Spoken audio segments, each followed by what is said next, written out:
Good afternoon, everyone. We are Group 4 and we will be tackling about the topic feminism and its relation to popular culture. We will be talking about its introduction, its critiques, theories, methodologies, ideas on how the proponents opt to bring out feminism in a large scale towards the masses. So we will be relating feminism with popular culture with feminism, and how are they interrelated. First and foremost, I will be forward with you all. Feminism is a highly controversial topic, and I want everyone to be very open minded about this topic. Whatever we will be discussing, it is what the proponents adhere to as well as what the media portrays about women in general. We should always remember that everyone has their own opinion and stand about the topic feminism. So, before we take a look at the discussion, let us take a peek on certain pictures that may relate to feminism as a whole.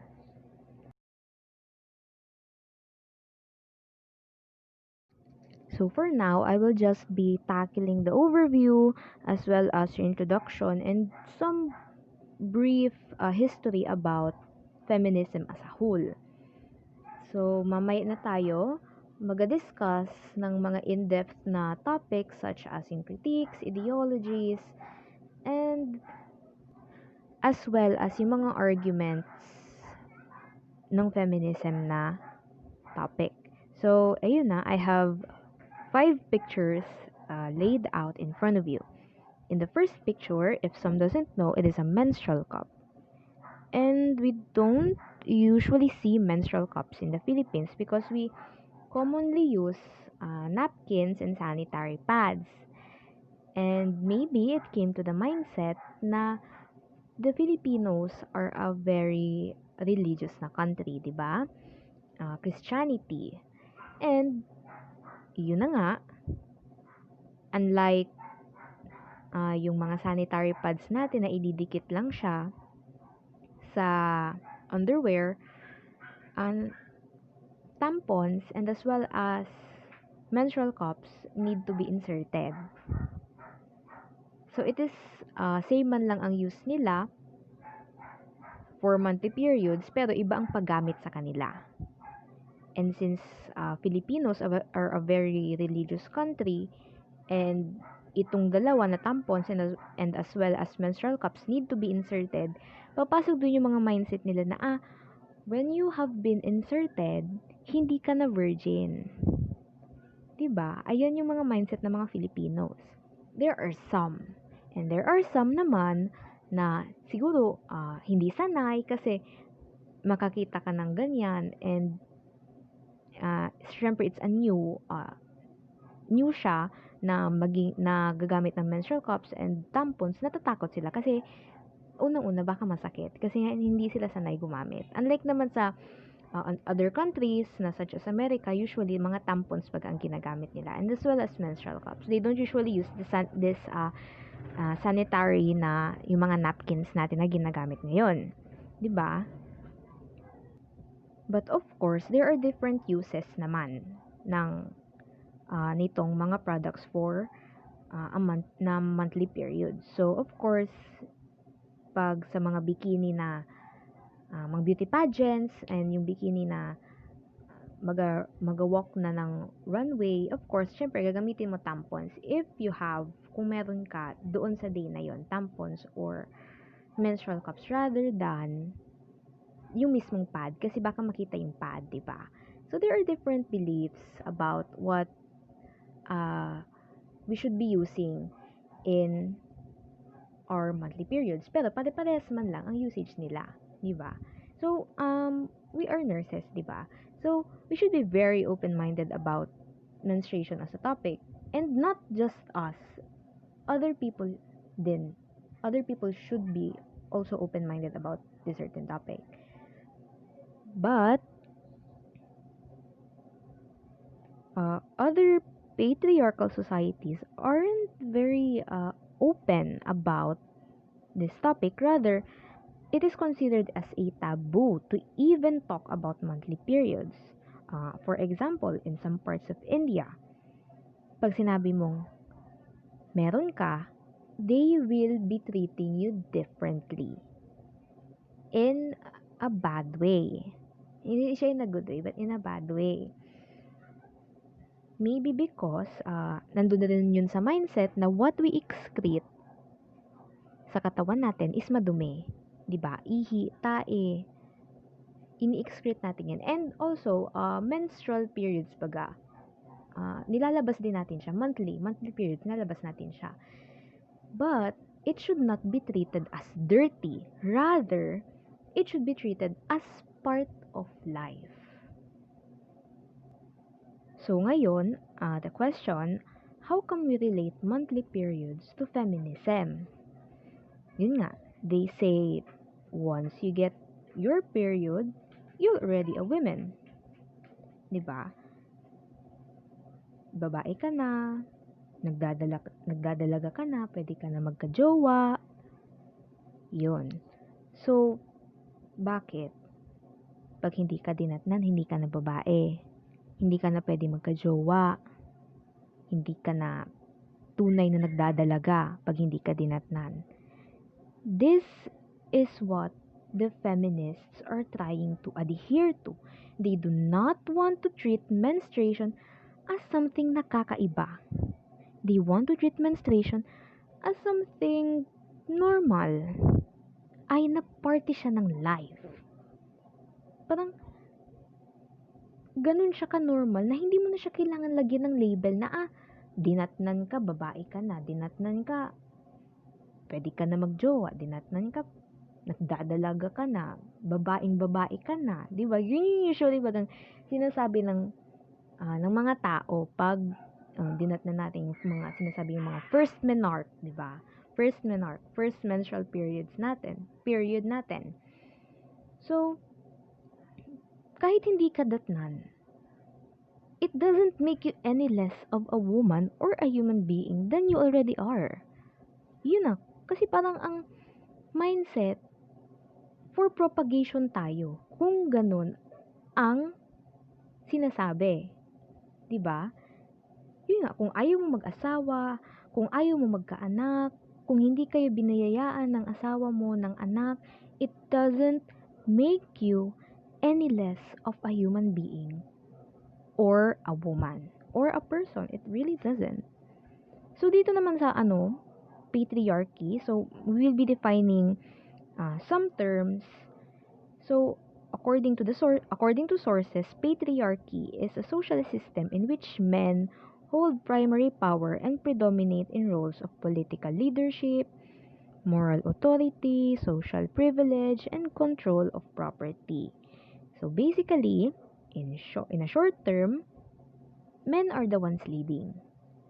Mind you all, there is no problem whatsoever in men leading, as well as there is no problem in women leading. However, the problem lies if the opposite gender is being oppressed na. And that is what is happening in the patriarchal society according to feminists.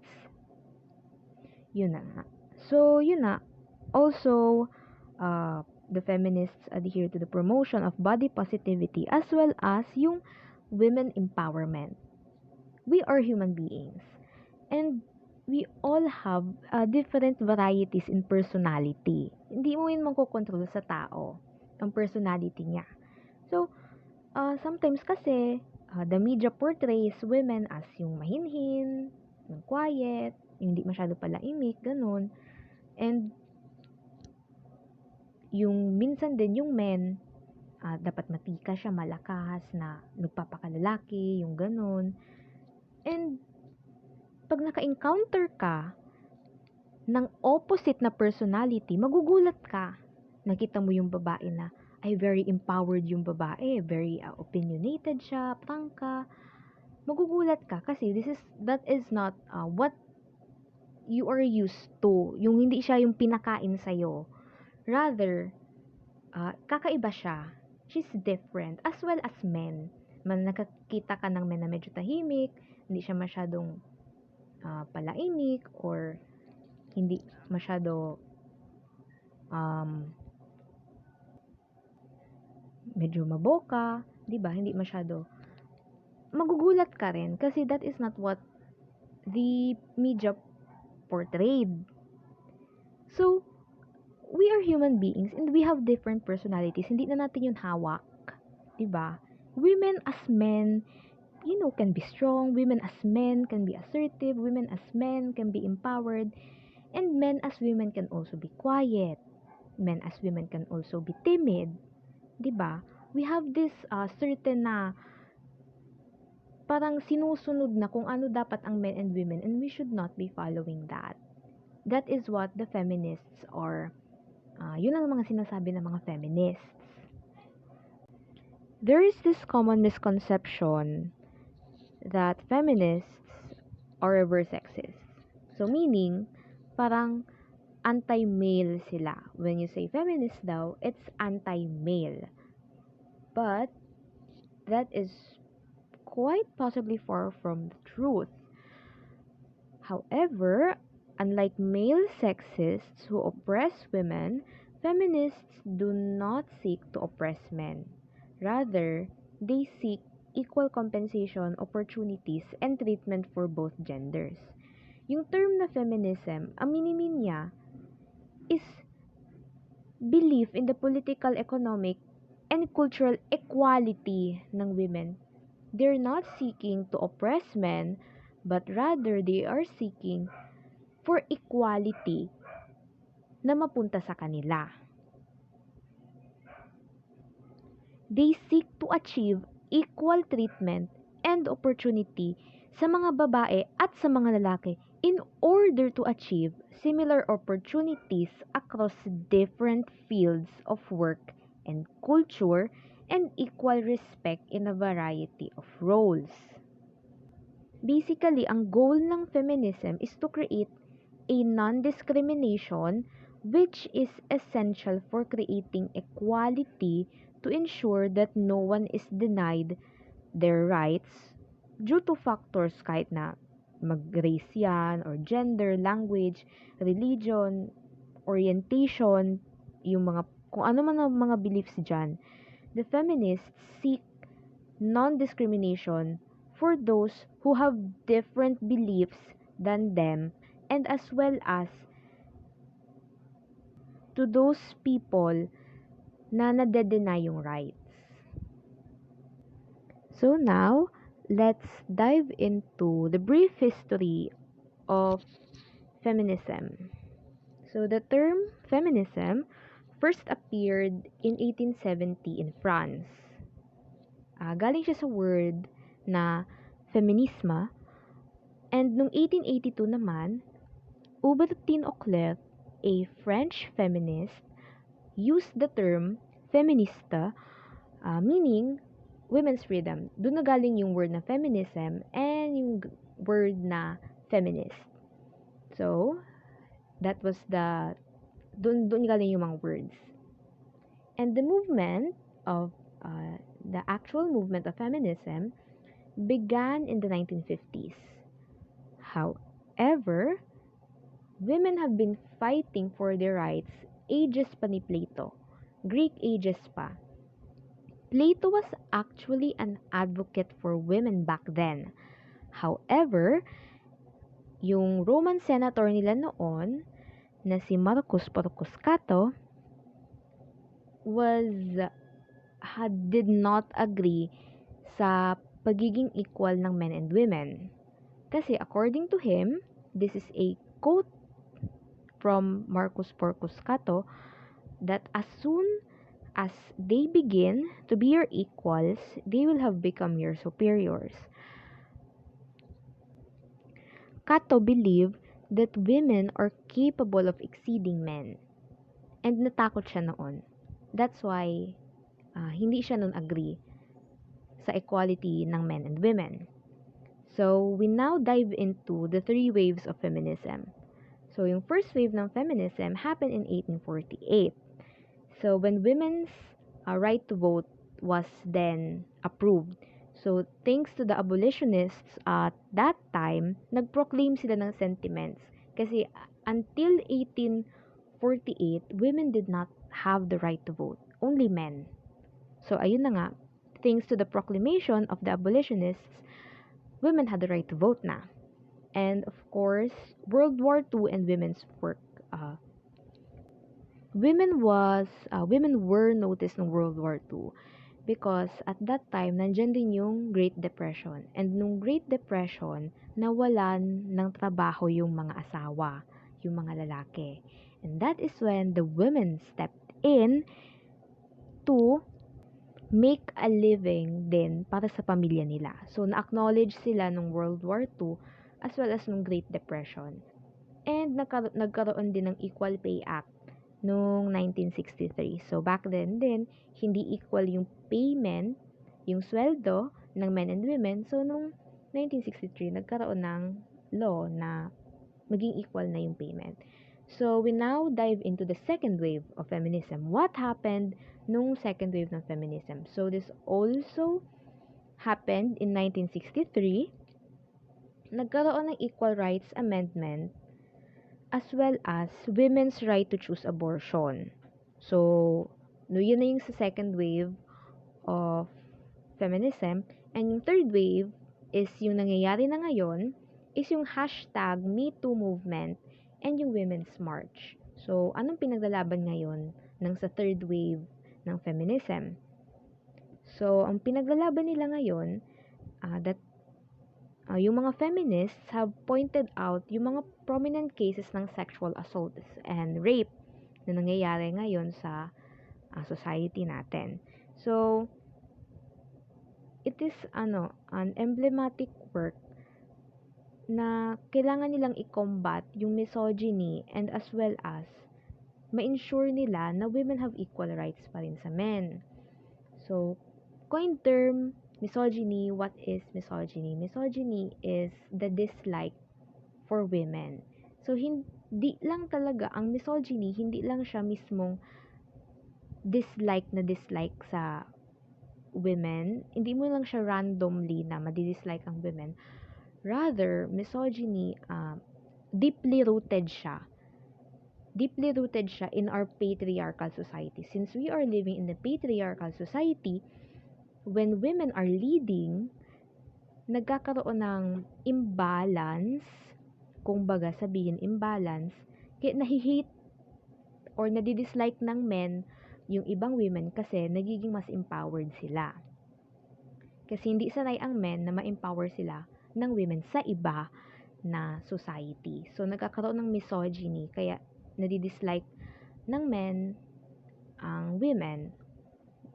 Feminism is a very wide topic, so they decided to group feminism into subgroups. So marami siyang subgroups, but we will just be tackling 3. So this will just be an overview. Mamaya, my groupmates will be discussing itong tatlo in a more in-depth view. So, ito na. Liberal feminism. What does the liberal feminists believe in? So, the liberal feminists argue against the fact that society tends to have that false belief that women by nature is less intellectual than men, less physically capable than men. So, yun yung ina-argue ng liberal na feminist. Yung mga false beliefs ng society sa babae. Ang radical feminism naman is, ang coin term niya is patriarchy. They believe that society is ruled by patriarchy and one that has built it by oppressing women. So, they believe that patriarchy is built to oppress women. Yun ang paniniwala ng mga radical na feminists. So, what is a socialist feminist? Ang socialist feminist naman, parehas siya ng radical feminism. They talk about patriarchy din. However, ang pinagkaiba niya is socialist feminist focuses on the capitalism. Kung ang liberal na feminist at ang radical na feminist, they are talking about yung women, yung oppression ng women, and as well as yung false belief ng society sa women, ang socialist naman is regardless kung anong gender ka, basta naapektuhan ka ng capitalism, kasabay ka dito. Ang socialist feminism, gusto nila i-integrate yung recognition ng discrimination within their work to achieve equality for women, for the working class, for the poor, especially for the poor, and for all humanity. So, hindi lang siya sa babae lang, for all humanity siya, basta naapektuhan na ng capitalism.